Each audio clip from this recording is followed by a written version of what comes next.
Ok, je vais te donner 4 trucs que tu dois vérifier pour éviter le plagiat. Quand tu rends un devoir, un rapport de stage ou pire, un mémoire, ton pire ennemi c'est le plagiat. Parce qu'en fait, c'est l'infraction pour laquelle ton école elle va te sanctionner le plus durement. Déjà, tu te manges un 0 et sur un devoir ça fait très mal, mais en plus tu peux aller jusqu'à l'exclusion. Perso, ça m'est déjà arrivé. On rend un devoir en groupe de 4 et on se fait convoquer pour plagiat. Parce qu'en fait, il y a un mec du groupe qui avait fait un copier-coller d'un article et on n'avait pas vu. Résultat, 0 et commission de discipline parce que quand tu rends un devoir, c'est tout le groupe qui est concerné, t'es obligé de checker. Bon, on s'est pas fait virer. Enfin, pas nous.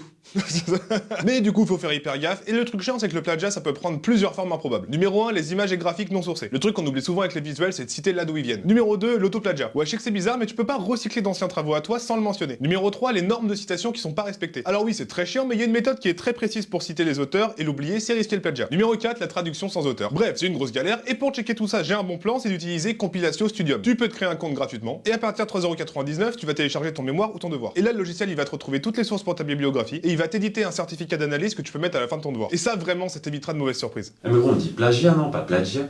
Bon.